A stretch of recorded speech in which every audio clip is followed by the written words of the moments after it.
Assalamualaikum warahmatullahi wabarakatuh. Selamat datang di channel Jejak Profesor. Apa kabar sahabat semuanya? Semoga sahabat semuanya dalam keadaan sehat walafiat dan dimudahkan semua urusannya. Selamat menunaikan ibadah puasa dan semoga puasanya lancar dan diberikan kemudahan ya untuk menggunakan waktu di 10 hari terakhir ini. Baik, Bapak Ibu sekalian, rekan-rekan semuanya, kita akan memberikan contoh ya, menghitung ya angka dosen 2026 ya naik ke lektor dan lektor kepala. Ya, kita mengacu pada Kemendikbudristek nomor 39 ya 2026. Nanti kita akan berikan simulasinya. Tapi sebelumnya Bapak Ibu sekalian mesti harus paham ini ya, hal-hal yang mesti harus diperhatikan ya terkait dengan pengajuan kenaikan CAD 2026 ya. Jadi yang pertama yang harus dipahami adalah mulai 2023 ya itu mulai berlaku angka prestasi dan angka konversi ya. Nah, ini jadi ketentuan di Kepmen itu ya berlaku ketentuan retrospektif, jadi berlaku mundur ke belakang, dan berlaku mulai full itu artinya mulai kita lakukan ya nanti proses untuk menyusun angka prestasi ya, angka konversi dan yang lain sesuai dengan tanggalnya itu ya nanti mulai di tahun 2026. Terus kemudian juga perlu harus dipahami ya ketentuan terkait dengan SKS maksimal per tahun. Jadi Bapak Ibu sekalian bisa merencanakan ya SKS per tahun.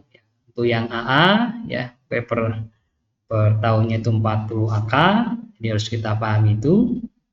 Ini sudah termasuk semua ya, tidak termasuk semua tridharma ya, tridharma.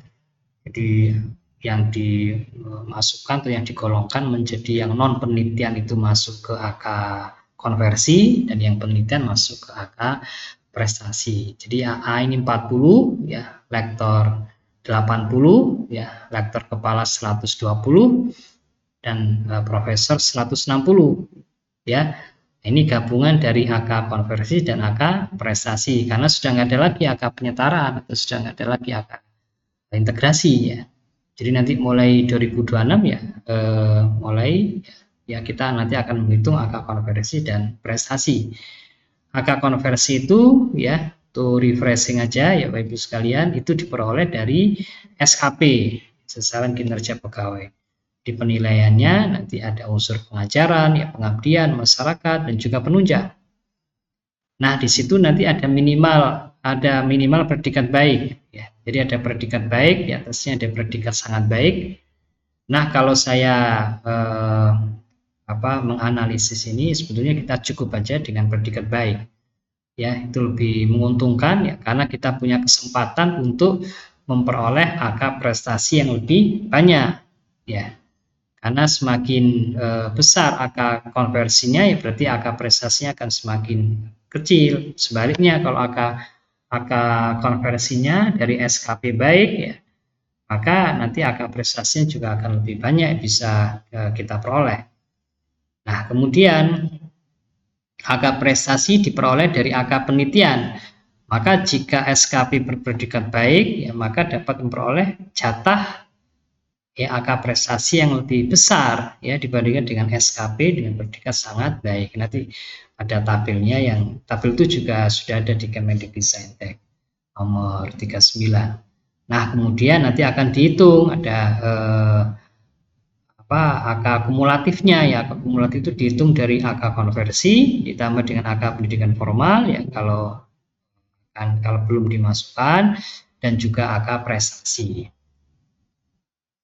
Nah, ini batasan ya yang ada di tabel 27 ya di Kemendikbudristek 39 itu yang harus dipahami nih. Jadi misalnya sekarang Bapak Ibu yang sedang asisten ahli, maka untuk angka konversinya dengan 100% ya, maka di sini angkanya 12,5 ya. Sedangkan untuk yang berpredikat SKP sangat baik ya, ini persentasenya 150%, berarti 18,75.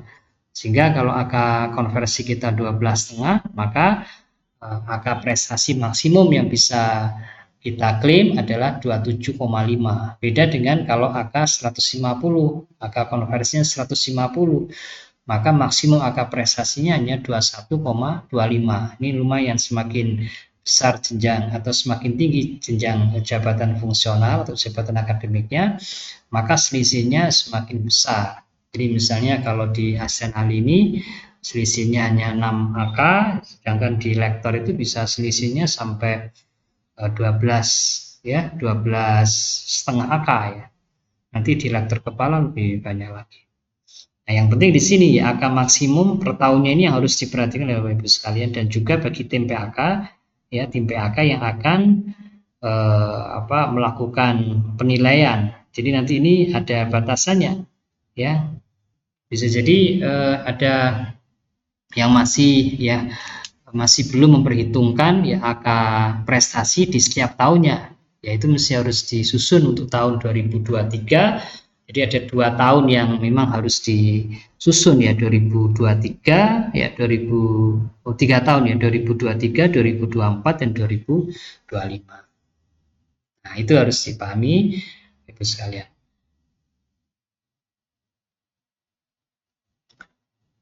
Nah, kemudian untuk batasan angka maksimum per tahun ya, maka angka maksimum asisten ahli per tahun 40 angka. Maka kalau kita perhatikan ya, 2 tahun bisa mengajukan ke lektor ya, karena memang ketentuannya harus menduduki jabatan terakhir 2 tahun. Karena selama 2 tahun bisa mencapai 80 angka ya, itu lebih besar daripada kebutuhan angka 50 angka ya untuk ke lektor. Karena memang persyaratan harus 2 tahun menduduki jabatan terakhir. Nah, kemudian untuk angka maksimum lektor per tahunnya 80, sehingga dibutuhkan waktu minimal 2,5 tahun untuk mencapai angka yang dibutuhkan ke lektor kepala, yaitu 80 angka dikalikan 2,5. Jadi di sini ketemunya 200 angka. Nah, kebutuhan angka dari lektor angka 200 ke lektor kepala angka 400 ya, itu 200. Jadi minimal dibutuhkan waktu 2,5 tahun. Yang lebih lama lagi ya kalau ke profesor ya, karena angka maksimum lektor kepala per tahunnya 120, maka dibutuhkan waktu minimal 4 tahun untuk mencapai angka yang dibutuhkan ke profesor. Karena 120 kalau kita misalnya berhitung dengan angka maksimal, makanya di sini paling cepat ini ya, paling cepat 4 tahun. 120 angka ini yang maksimum kalau misalnya kita bisa memaksimalkan angka setiap tahunnya ya, dan dikalikan dengan 3,75, nah ketemunya 450 ya. Makanya yang dibutuhkan angka dari lektor kepala ya, angka 400 ke profesor angka 850 ya, minimalnya 4 tahun. Jadi antara 4 sampai ya, kalau 4 misalnya karena ini maksimum ya, berarti bisa jadi lebih lama ya, bisa 4,5 atau 5 tahun. Nah, sekarang kita akan simulasikan ya kenaikan JAD ke lektor dulu ya, dengan TMT SK JAD tahun 2023 ya. Saya beri contoh dulu untuk yang SK JAD tahun 2023 dengan predikat SKP baik ya, untuk memudahkan ya dalam kasus ini aja ya. Nanti selanjutnya ada SKP yang sangat baik. Maka dosen dengan JAD AA TMT 1 Juli 2023 mengajukan usulan ke lektor. Nah, di sini ada publikasi ya, periode 2023-2025. Misalnya asumsikan aja yang di tahun nah ini di tahun 2023 ini pokoknya 6 bulan sebelum SK juga diperhitungkan ya. Jadi misalnya di tahun 2023 publikasi di Sinta 5 sebagai penulis pertama sekaligus korespondensi, dan ada 2 penulis anggota, maka angka yang diperoleh adalah 60% dikalikan 15 angka. Jadi tahun 2023 ada 9 angka. Nah, di tahun 2024 ini kalau dihitung ada total 20 angka. Yang dihitung dari publikasi di Sinta 3, ini syarat khusus ya, karena syarat khusus kolektor adalah minimal Sinta 4, sebagai penulis pertama dan korespondensi, dan 1 penulis anggota, maka angka ini diperoleh 60% dikalikan dengan 20, jadi 12 angka. Nah, publikasi yang kedua di tahun 2024 di Sinta 4 sebagai penulis anggota, ada penulis pertama dan korespondensi, total ada 2 penulis. Ya, dia sebagai penulis anggota, maka dia angka yang diperoleh 40% dari 20 AK, nilainya 8 AK, sehingga totalnya 20 AK. Di tahun 2025 ya, total AK-nya 20 ya, publikasi di jurnal Sinta 4 sebagai penulis tunggal, jadi 20 AK. Yang menjadi syarat khusus adalah publikasi di Sinta 3. Di tahun 2026 tidak ada publikasi di bulan Januari sampai Maret. Nah, ini mengajukannya misalnya di bulan April 2026.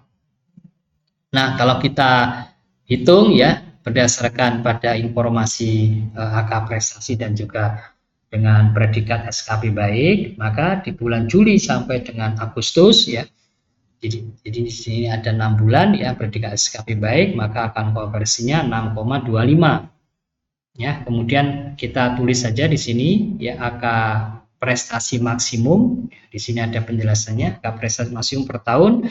Untuk AA ya, 27,5 AK. Ya, untuk SKP baik, maka di sini kita tuliskan AK prestasi maksimum. Sedangkan untuk yang sangat baik, nah, ini 21,25 AK. Karena kasusnya ini adalah untuk predikat SKP baik ya, maka di sini kita tuliskan 27,5. Nah, di tahun 2023 karena hanya 6 bulan, berarti proporsional, ya 6/12. Dikalikan dengan 27,5 ketemunya 13,75.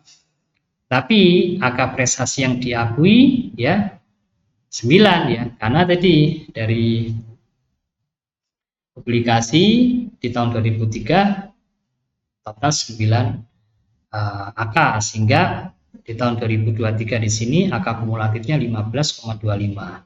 Dan di tahun 2024, 2025 dan 2026 ini SKP-nya baik, sehingga untuk yang di tahun 2024 dan 2025 penuh 12 bulan ya, sehingga angka konversinya 12,5, sedangkan di bulan Januari sampai Maret 2026 itu angka konversinya karena 3 bulan jadi proporsional 3/12, jadi seperempat dari 12,5, dia ketemunya 3,125. Nah, di sini angka prestasi yang diakui di sini masih sesuai dengan perhitungan sebelumnya ya, semuanya diakui ya, karena masih di bawah angka prestasi maksimum. Jadi untuk publikasi di tahun 2024 20 AK, publikasi di tahun 2025 20 AK ya, sehingga total ya angka kumulatifnya ini ya selama 2023 sampai dengan 2026 ya, itu kalau dihitung totalnya 83,375. Nah, ini sesuai dengan yang angka prestasi ini, tentu ini kita mengambil yang angka maksimalnya ya. Jadi bisa jadi nanti dari hasil penilaian tim PAK bisa berbeda. Nah, kemudian dari contoh ini ya, dari perhitungan angka konversi dan angka prestasi yang diakui, maka hasil penilaian ya, total angka kreditnya 83,375 AK, ini melebihi kebutuhan AK 50 AK dari AA ke lektor. AK memenuhi. Kemudian yang kedua, kita juga harus menghitung proporsi AK penelitian. Proporsi AK penelitian karena di situ tadi 49 ya, 49 AK dibagi 50 ya, maka 98%. Ini melebihi 35%. AK memenuhi. Jadi itu yang untuk kolektor dengan SKP baik. Dan kalau dengan kolektor tapi dengan SKP yang sangat baik, ini contoh yang sama ya dengan sebelumnya, tapi di sini predikat SKP-nya sangat baik. Jadi publikasinya sama. Mari kita lihat bagaimana simulasinya Bapak Ibu sekalian. Jadi untuk yang predikat SKP sangat baik, maka angka konversinya kalau 1 tahun penuh berarti 18,75. Berarti kan 150% ya, 150% dikalikan 12,5 ketemunya 18,75. Nah, kemudian Di tahun 2023 ya setengahnya karena 6 bulan, kemudian di tahun 2026 ya seperempatnya karena 3 bulan, 3/12. Nah, kemudian berbeda di sini angka prestasi maksimumnya ya, angka prestasi maksimumnya jadi menyesuaikan ya, karena untuk SKP sangat baik di sini kalau setahun penuh berarti 21,25 di tahun 2024 dan 2025. Sedangkan di tahun 2023 jadi karena hanya 6 bulan berarti setengah. Ya, cuma di sini karena publikasinya yang dihitung untuk angka prestasinya itu memang masih di bawah angka prestasi maksimum, jadi diakui semuanya. Di tahun 2023 9 AK, di tahun 2024 20 AK, di tahun 2025 20 AK, sehingga totalnya 49, masih sama dengan yang sebelumnya. Tapi angka kumulatifnya di sini lebih besar, 100,56. Nah, kemudian hasil penilaian ya, total AK sebesar 100,5625 AK melebihi kebutuhan karena AK yang dibutuhkan hanya 50. Kemudian proporsi AK penelitian 49 dibagi 50 memenuhi semuanya karena melebihi 35%. Nah, itu Bapak Ibu sekalian untuk yang ke lektor. Demikian, semoga bermanfaat kepada Bapak Ibu sekalian. Ya, terus ikuti channel Jejak Profesor bersama menuju ilmu berkarya. Saya akhiri. Assalamualaikum warahmatullahi wabarakatuh.